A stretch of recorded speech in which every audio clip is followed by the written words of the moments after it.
The first major attack on woodcutters happened at the Hayfield fight, and that was outside Fort C.F. Smith, which is the small fort in southeastern Montana on the Bozeman Trail. And what happened there, the Indians attacked the woodcutting detail.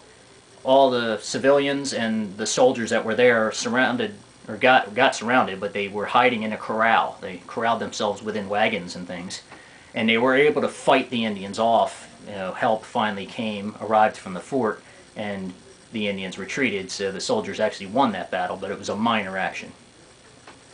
Another fight that occurred was at the Wagon Box Fight, and this happened outside Fort Phil Kearny, the same area, the same spot where the Federate Massacre had happened a year earlier.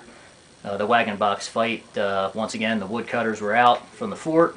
The Indians attacked them and destroyed one of the fort camps there, where the woodcutters were, but the woodcutters, all of them managed to survive and escape with the soldiers and corral themselves in a circle of wagon boxes, hence the name Wagon Box Fight. Sort of similar to what the soldiers had done at the Hayfield fight. And the Indians, there were 600, 700 Indians, they surrounded the corral and they started attacking the corral. Well, the one thing the Indians were under the impression was, that the soldiers that the soldiers they were trying to kill were like the soldiers they had killed a year before. That is, Fetterman's troops mostly had the muzzle-loading rifles. So it took them one shot and they had to ram the rod in. So the Indians kept waiting for them to pick that arm up and ram the ball into the barrel. Well, these soldiers weren't doing that. The soldiers at the Wagon Box Fight were armed with Sharps rifles, and they were breech-loading rifles. So they were able to shoot and reload real quick. There was none of this ramrod stuff, and they were more effective. So the Indians were completely taken by surprise by this. The better technology ended up resulting in several hundred Indians being killed. And the Indians launched several attacks on the corral and only killed a couple whites. They lost, like I said, several hundred and then finally retreated. Well, the battles went on the Bozeman Trail for several years. Finally, in late 1868, the government decided to sue for peace against the Indians because they weren't beating them militarily. And many of the Indians, including Red Cloud, came in and signed a treaty. It was signed at Fort Laramie, so it was called the Fort Laramie Treaty of 1868. And basically in that treaty, the Army agreed to abandon the three forts on the Bozeman Trail, Fort C.F. Smith, Fort Phil Kearny, and Fort Jesse Reno. And they did so, and the Indians came in after the troops abandoned the forts, and the Indians burned those forts to the ground. Another thing the whites decided to do in the treaty, or what they said in the treaty they would do, was they abandoned the Bozeman Trail. So the Indians had stopped the white movement up the Bozeman Trail as well. So they liked that. The government gave the Indians also a huge Indian reservation.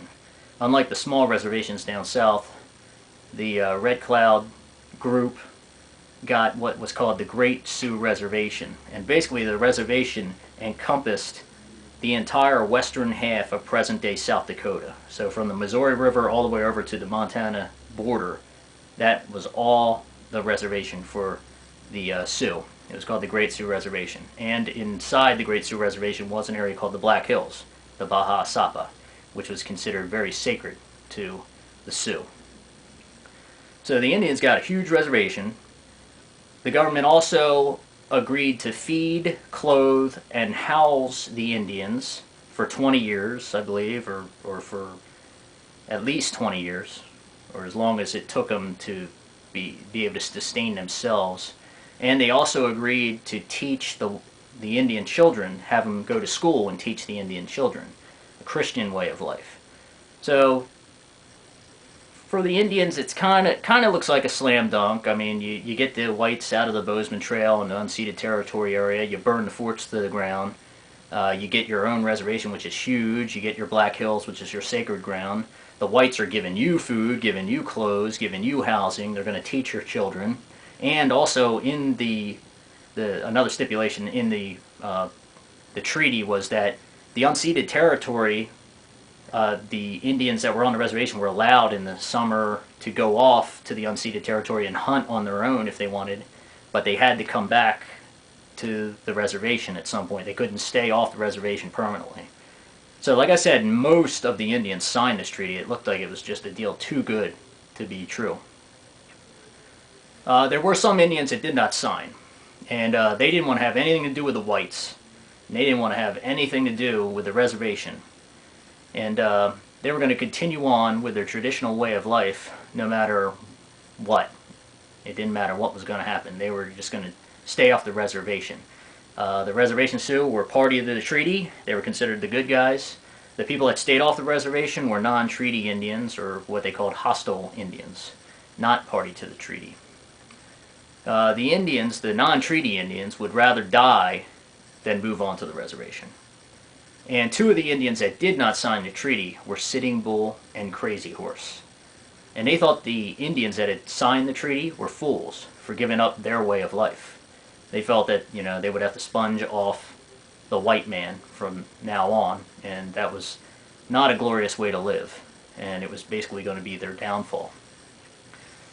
What the non-treaty Indians did, or the non-reservation Indians, or the hostile Indians, what they did is they continued to roam west of the Great Sioux Reservation boundary. So they stayed in the unceded territory in southeastern Montana, and they moved down into Wyoming, northern Wyoming, where Fort Phil Kearny was, because there's an area there called the Bighorn Mountains. So they were kind of hanging around in that area, west of the Sioux Reservation. They were staying near the reservation, but they were remaining off of it. In the winter, when times were tough, they stayed off the reservation. They did not come in. They did not take food rations or anything from the white man. They stayed and lived in their traditional way of life.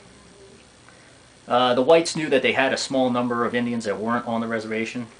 They knew it was going to be a problem sometime in the future, but as of 1868 it was not a big deal, so they really didn't have to deal with it at that point.